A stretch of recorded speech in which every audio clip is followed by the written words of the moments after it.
Hello friends, આજે આપણે ધોરણ 6 હિન્દી વિષયના પ્રથમ સત્રના અભ્યાસક્રમમાં પાઠ 1 દયાળુ શિકારી આ પાઠની સમજૂતી, અભ્યાસ અને સ્વાધ્યાય એમ બધું જ એક જ વિડીયોમાં જોવાના છીએ. વિડીયો થોડો લાંબો હોય તેને સ્કીપ કર્યા વગર અવશ્ય નિહાળજો. તો ચાલો વિડીયો શરૂ કરીએ.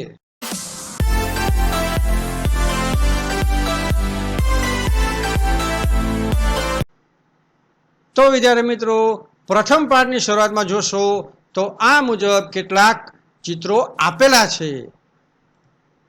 આ એક ચિત્રપાठ છે. एक बहुत बड़ा जंगल था, उसमें एक हिरनी रहती थी. અહીંયા આપણે જંગલ અને હરણને પ્રથમ ચિત્રમાં જોઈ રહ્યા છીએ. એક દિન ઉસમેं એક શિકારી આયા. તો અહીંયા આપણે વૃક્ષ પાછળ એક શિકારીને સંતાયેલો જોઈ રહ્યા છીએ. શિકારીને હિરણ પર નિશાના લગાયા. અહીંયા ત્રીજા ચિત્રમાં આપણે જોઈ રહ્યા છીએ કે શિકારી છે હરણ ઉપર નિશાન સાધે છે. वो दौड़ती हुई जा रही थी, फिर भी उसे शिकारी की गोली लग गई. गोली की आवाज सुनकर दूसरे हिरण भी भाग गए. અહીંયા આપણે જોઈ રહ્યા છીએ કે શિકારી ગોળી ચલાવે છે અને તે અવાજથી ડરી અને બીજા હરણ પણ ભાગી જાય છે. शिकारी हिरण के पास गया. उसने देखा कि हिरनी ने एक छोटे शावक को जन्म दिया है. અહીંયા આપણે જોઈ રહ્યા છીએ કે શિકારી છે હરણ પાસે જાય છે અને જુએ છે કે હરણે એક નાના બચ્ચાને જન્મ આપ્યો છે. शिकारी की गोली लगने से हिरनी की आंखों में से आंसू बह रहे थे. शिकारी को पछतावा हुआ. અહીંયા આપણે જોઈ રહ્યા છીએ કે શિકારી છે તેને પછતાવો થાય છે. वो उसे अस्पताल ले गया. આ ચિત્રમાં આપણે જોઈ રહ્યા છીએ કે શિકારી છે હરણને ઉપાડી અને હોસ્પિટલે લઈ જઈ રહ્યો છે. डॉक्टर ने गोली निकालकर घाव पर मलम लगा दिया. અહીંયા આપણે જોઈએ છીએ કે ડોક્ટરે હરણ છે, ઘાયલ હરણ છે તેનો ઈલાજ કરી દીધો છે. शिकारी हिरनी को जंगल में बच्चों के पास छोड़ आया. तो અહીંથી હરણનો ઈલાજ થઈ ગયો હોય, શિકારી તેને લઈ જાય છે અને તેના બચ્ચા પાસે જંગલમાં છોડી આવે છે. હવે આપણે જોઈશું અભ્યાસના પ્રશ્ન જવાબ. प्रश्न नंबर 1, चित्र का अवलोकन करके प्रश्नों के उत्तर दीजिए. प्रश्न नंबर 1, इस चित्रपाठ में किस पशु की बात है? तो जवाब थशे हिरनी की इस पाठ में बात हुई है. नंबर 2, आपने किन किन पशुओं को देखा है? तो जवाब थशे हिरण, हाथी, गाय, भैंस, घोड़ा, बैल और बंदर को मैंने देखा है. नंबर 3, जंगल में कौन कौन से जानवर देखने को मिलते हैं? जंगल में हिरण, शेर, हाथी, बंदर, चीतल आदि जानवर देखने को मिलते हैं. नंबर 4, चित्रपाठ के आधार पर शब्दों की सूची बनाइए. तो આપણે જવાબ લખીશું શિકારી, બંદૂક, अस्पताल, जंगल, हिरनी, घायल, मदद, उपचार और पेड़. प्रश्न नंबर 5, चित्रपाठ के आधार पर दिए गए शब्दों को वाक्य में प्रयोग करें.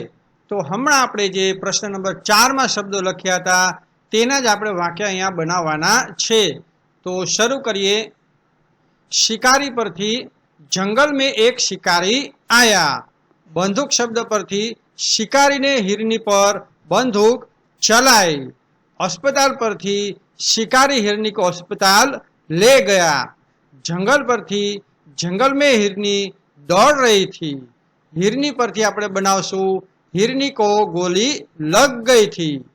घायल शब्द परथी गोली लगने से हिरनी घायल हो गई थी। मदद परथी बनावशुं शिकारी ने हिरनी की मदद की। उपचार परथी डॉक्टर ने हिरनी का उपचार किया। અને પેડ છેલ્લો પેડ શબ્દ પરથી આપણે બનાવશું જંગલ में बहुत सारे पेड़ थे। प्रश्न नंबर 2, चित्रों के आधार पर दयालु शिकारी कहानी बनाइए। અહીંયા આપણને વાર્તા બનાવવાનું કીધું છે અને તે માટે અહીંયા કેટલાક પ્રશ્નો આપેલા છે। તો સૌ પહેલા આપણે પ્રશ્ન જવાબ લખીશું અને પછી આપણે વાર્તા બનાવીશું। नंबर 1, पहले चित्र में हिरनी क्या कर रही है? तो जवाब थशे वह जंगल में घूम रही है। नंबर 2, हिरनी जंगल में क्या क्या खाती होगी? तो हिरनी जंगल में घास और पत्ते खाती होगी। नंबर 3, हिरनी दिखने में कैसी है? तो जवाब थशे हिरनी दिखने में सुंदर और आकर्षक है। नंबर 4, शिकारी हिरण का शिकार क्यों करना चाहता था? तो जवाब थशे हिरनी का मांस खाने हेतु शिकारी शिकार करना चाहता था। नंबर 5, गोली मारने के बाद शिकारी ने क्या किया? तो जवाब थशे गोली मारने के बाद शिकारी हिरनी के पास गया था। नंबर 6, हिरनी के समीप जाकर शिकारी ने क्या देखा? हिरनी के समीप जाकर शिकारी ने देखा कि उसने एक शावक को जन्म दिया है।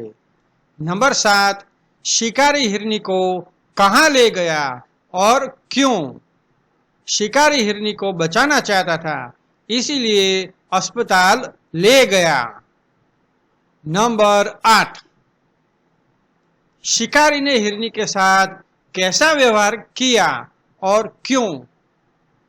शिकारी हिरनी को अस्पताल ले गया क्योंकि वो उसे बचाना चाहता था। હવે આપણે જોઈશું આ વાર્તાનો સારાંશ। एक बार एक शिकारी जंगल में शिकार करने गया। उसने घूम रही एक हिरनी को देखा और गोली चला दी। गोली लगने से हिरनी घायल हो गई। शिकारी उसके पास गया और देखा कि उसने एक शावक को जन्म दिया है। उसे पछतावा हुआ और वह हिरनी को पशु अस्पताल ले गया। डॉक्टरों ने उसका इलाज किया। शिकारी बहुत खुश होता है और उन्हें जंगल में छोड़ देता है। इस तरह वह एक दयालु शिकारी बन जाता है। प्रश्न नंबर 3, वर्ण के आधार पर अधिक से अधिक शब्द बनाइए। तो अहींया उदाहरण तरीके आपने ख आपेल छे। ख परथी खरगोश, खत्म, खाली अने खाना। तो ए ज रीते आपणे बीजा जवाब तैयार करवाना छे। आ रीते ट परथी टमाटर, टमटम, टरटर। ड परथी डमरू अने डमडम। म परथी मधुर, मक्षिका अने मधु। भ परथी भगवान, भगत अने भगवा। हवे आपणे जोईशुं स्वाध्याय। प्रश्न नंबर 1, शिकारी हिरनी के पास क्यों गया? अपने विचार लिखिए। शिकारी हिरनी को मारना चाहता था, लेकिन जब उसे पता चला कि उसने एक शावक को जन्म दिया है तो उसे दया आई और वह उसे अस्पताल ले गया। यह शिकारी की दयालुता को दर्शाता है। प्रश्न नंबर 2, नीचे 2 प्रसिद्ध कहानियां दी गई है, उनके नाम और कहानियां लिखिए। तो अहीं आपने चित्रों आपेला छे, वार्ताना चित्रों आप्या छे, तेना परथी आपणे वार्ता बनाववानी छे। तेमज वार्तानो आपणे एक शीर्षक पण आपवानुं छे। तो शुरू करिए। नंबर 1, पहली वार्ता आपणे लखीशुं कछुआ और हंस। आ मुजब मैं अहींया वार्ता बनावेली छे। આ વાર્તા તમારે જોઈ અને વાંચી અને તમારી નોટમાં લખી લેવાની છે. નંબર 2, ચિત્ર નંબર 2 પરથી આપણે જે વાર્તા લખવાની છે તેનું નામ છે પ્યાસા કૌવા. તો આ મુજબ મેં અહીંયા વાર્તા બનાવેલી છે, તેમજ અંતમાં શીખ પણ લખેલ છે. તો તે તમે વાંચી જોઈ તમારી નોટમાં લખી લેજો.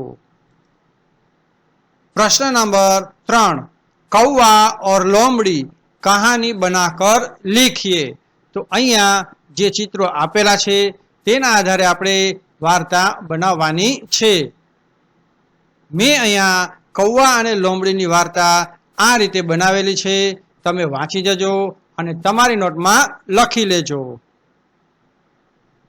प्रश्न नंबर 4, प्रश्न 2 और 3 में कौन सी कहानी अच्छी लगी और क्यों?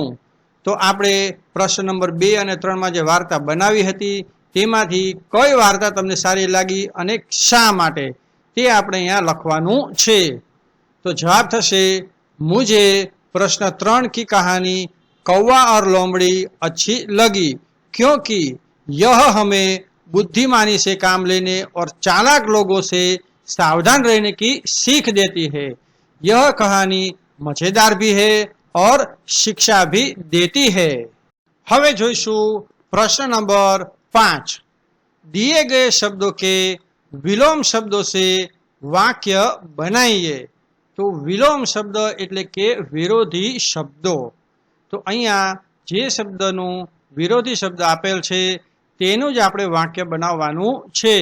तो नंबर 1, दयालु तो निर्दयी. वाक्य थशे निर्दयी शिकारी ने जानवर को मार डाला. नंबर 2, बहुत तो थोड़ा. वाक्य थशे आज खाना बहुत कम बना है. नंबर 3, स्वस्थ तो अस्वस्थ. वाक्य थशे अस्वस्थ व्यक्ति को आराम की जरूरत होती है. नंबर 4, खुश अने दुखी. वाक्य थशे वह परीक्षा में कम नंबर आने से दुखी है. नंबर 5, जन्म तो मृत्यु. हर किसी की जन्म के बाद मृत्यु निश्चित है. हवे आपणे जोईशुं प्रश्न नंबर 6, नीचे दिए गए वाक्यों में से जो संज्ञा है उन्हें रेखांकित कीजिए. तो अहींया आपणे 5 वाक्यों आपेला छे અને જે શબ્દ સંજ્ઞા હોય તેની નીચે આપણે લાઈન કરવાની છે. તો ઉદાહરણ છે, થોડી દેર બાદ ઉસે રામ और શ્યામ મિલે. તો અહીંયા રામ અને શ્યામ આ બે શબ્દો સંજ્ઞા હોય તેની નીચે લાઈન કરેલી છે. તો હવે શરૂ કરીએ. નંબર 1, पूजन की परीक्षा 5 बजे तक चलने वाली थी. तो आ वाक्यमां पूजन અને પરીક્ષા આ બે શબ્દો સંજ્ઞા છે. નંબર 2, सब अंबाजी जा रहे थे. तो अंबाजी शब्द છે તે સંજ્ઞા છે. नंबर 3, गुलाब का फूल मुझे पसंद है. तो गुलाब અને फूल આ બંને શબ્દો સંજ્ઞા છે. हिमालय की चढ़ाई बहुत कठिन थी. तो અહીંયા हिमालय शब्द છે તે સંજ્ઞા છે. नंबर 5, आज बिल्ली सारा दूध पी गई. तो अहींया बिल्ली अने दूध आ बने शब्दों संज्ञा छे. हवे आपणे जोईशुं प्रश्न नंबर 7, यदि शिकारी की जगह तुम होते तो क्या करते?